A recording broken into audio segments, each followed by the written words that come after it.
오늘은 잠언의 마지막 말씀입니다. 잠언의 마지막 주제는 현숙한 여인입니다. 잠언 말씀 내내 반복됐던 주제가 있죠.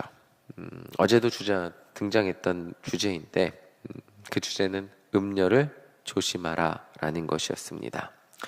음녀의 유혹에 빠지지 말고 하나님 말씀 가운데 지혜롭게 살라고 잠언 말씀은 반복해서 음녀에 대한 이야기는 정말 많이 반복되었습니다. 그런데 남자가 여인을 만나는 게 이 하나님께서 창조하신 남자와 여자의 관계, 한 남자에게 있어서 여인의 의미는 무조건 조심하고 경계해야 할 대상이 아님을 오늘 잠언 말씀은 분명히 우리에게 말해주고 있습니다. 잠언 말씀은 한 남자와 여자가 만나는 것, 특별히 한 남자에게 한 여인을 만나는 것은 아주 복된 일임을 분명히 우리에게 말해주고 있습니다. 우리 10절 함께 읽어보겠습니다. 10절입니다. 누가 현숙한 여인을 찾아 얻겠느냐? 그의 값은 진주보다 더하니라. 아멘. 분명히 음녀는 정말 피해야 되고 빠지면 안 되는 그런 대상이었는데 현숙한 여인은 정말 그녀의 값은 진주보다 더하다고 말하고 있습니다. 잠언 말씀에서 이 결론은 마지막 말씀이잖아요. 이 마지막 말씀에서 가장 중요하게 강조하는 것은 한 남자에게 있어서 가장 귀한 일 중 하나는 현숙한 여인을 만나는 것임을 말해주고 있습니다. 그녀는 진주보다 더 귀한 존재라고 말해주고 있습니다. 11절부터 쭉 보시면 그 이유가 등장을 하는데 가장 큰 이유는 12절에 등장을 합니다. 우리 12절도 함께 읽어보겠습니다. 12절입니다. 그런 자는 살아있는 동안에 그의 남편에게 선을 행하고 악을 행하지 아니하느니라. 아멘. 현숙한 여인은 남편에게 선을 행하고 악을 행하지 않습니다. 그렇기 때문에 11절과 같이 남편이 그녀를 믿는다고 말하고 있습니다. 세상을 살아가면서 진심으로 믿고 의지할 수 있는 존재는 많지 않음을 깨닫게 됩니다. 세상을 살아가면서 성인이 되면 그제서야 깨닫게 되는 것이 부모님의 조건 없는 사랑이 정말 대단한 것이구나, 그제서야 깨닫게 됩니다. 그리고 세상을 나가서 여기저기서 많은 인간관계를 하고 돈을 벌고 경제활동을 하면서 그런 사랑을 줄 수 있는 분은 부모님밖에 없구나 라는 것을 더욱 절실히 깨닫게 되죠. 그러면서 철이 든다 그러죠. 부모님의 사랑을 깨달았기에 부모님께 그 감사하는 마음을 더 크게 가지게 되는 것.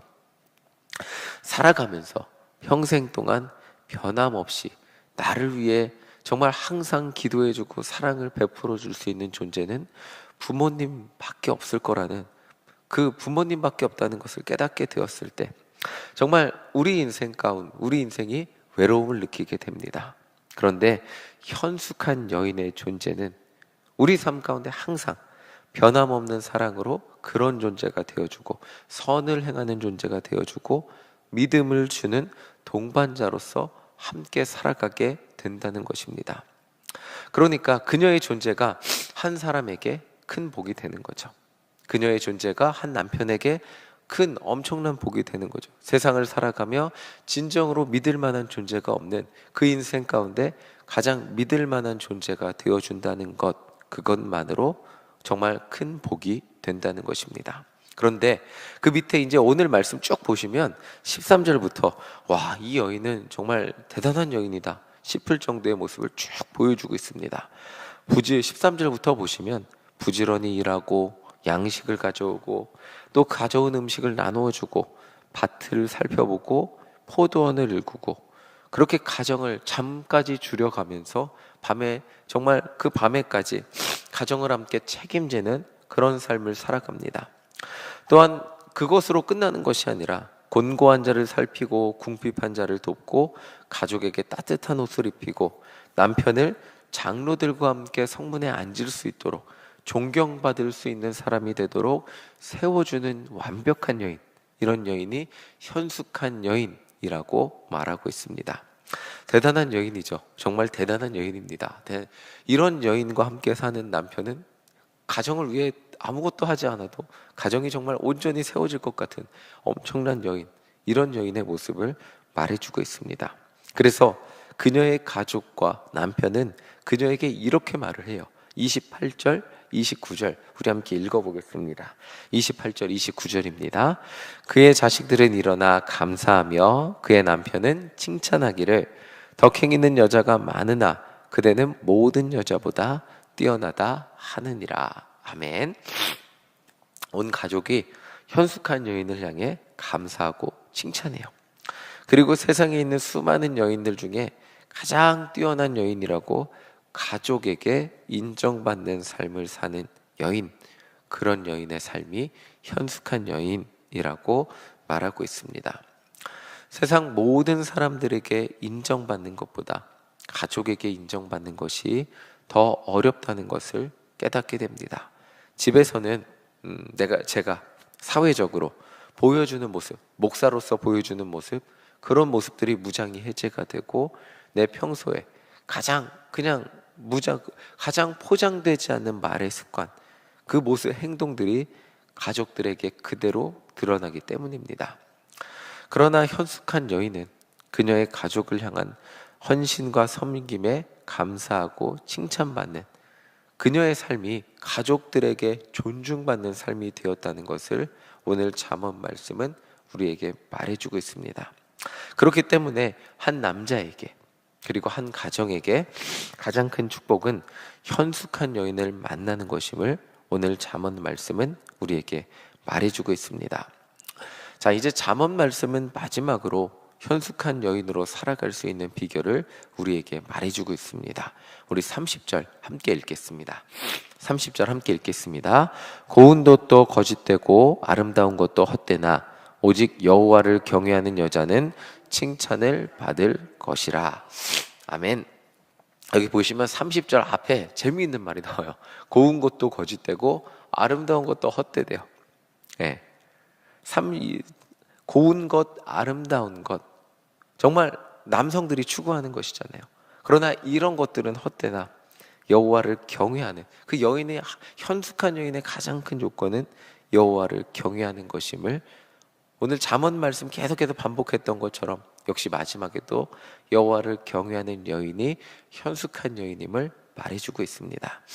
현숙한 여인의 조건은 한 여인이 현숙하게 살 수 있는 방법은 외모를 열심히 가꾸는 것, 그것보다 더 중요한 것이 있다면 여호와를 경외하는 것이라고 우리에게 말해주고 있습니다. 그러니까 현숙한 여인이 온 가족에게 복된 모습으로 살아갈 수 있는 비결은 바로 이것이죠. 하나님의 법을 그 마음에 품고 그 말씀대로 그 인생을 살면 그 삶이 자연스럽게 가족에게, 가정에게 복이 되는 삶이 된다고 말하고 있는 것입니다. 오늘날 이 말씀을 우리에게 적용해 보면 잠언 말씀이 쓰여졌을 당시에는 남성을 기준으로 쓰여졌죠. 남성을 기준으로 여호와를 경외하는 현숙한 여인만 강조를 했는데 오늘날 우리에게 적용을 해보자면 현숙한 남편, 현숙한 아내라고도 할 수 있을 것입니다. 오늘날 우리 삶을 돌이켜보며 이 말씀을 적용해보면 여호와를 경외하는 남편, 아내, 아버지, 어머니는 한 가정에 복이 되는 존재가 된다는 것입니다. 아버지라고, 어머니라고 무조건 가정에 무조건 복이 되지는 않는 것을 보게 됩니다. 존경을 무조건 받지는 않더라고요.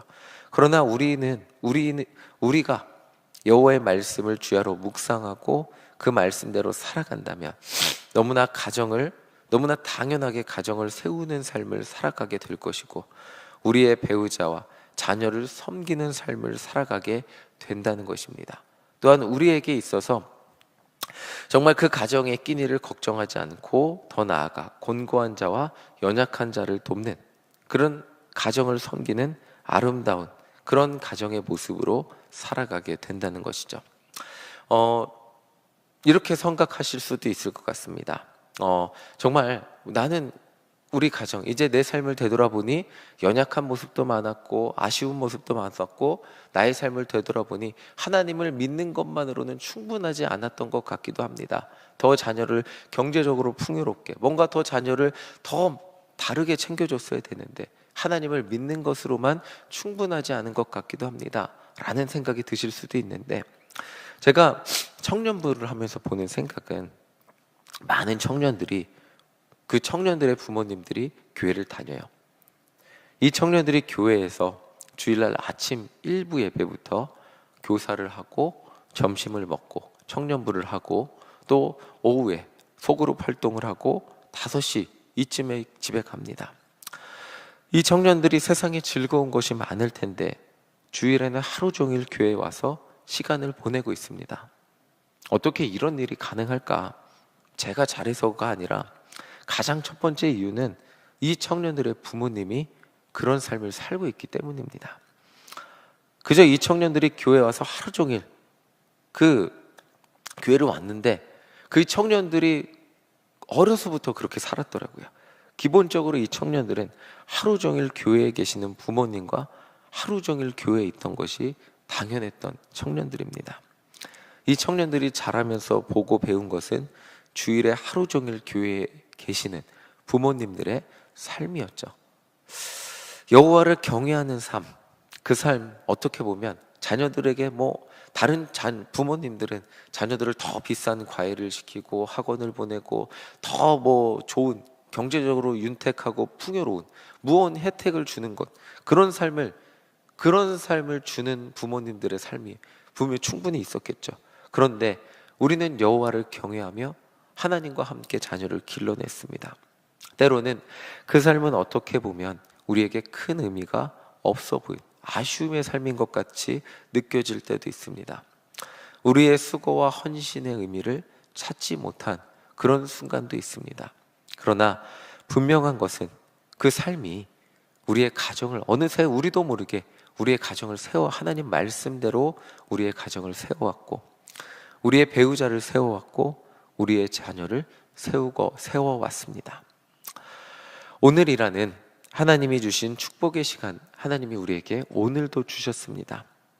그러면 오늘 우리에게 주신 이 시간 동안 우리에게 가장 중요한 것이 있다면 여호와를 경외하는, 그리고 그의 법을 주야로 묵상하며 그의 말씀대로 살아가는 것이라는 것을 오늘 말씀은 우리에게 다시 한번 알려주고 있습니다.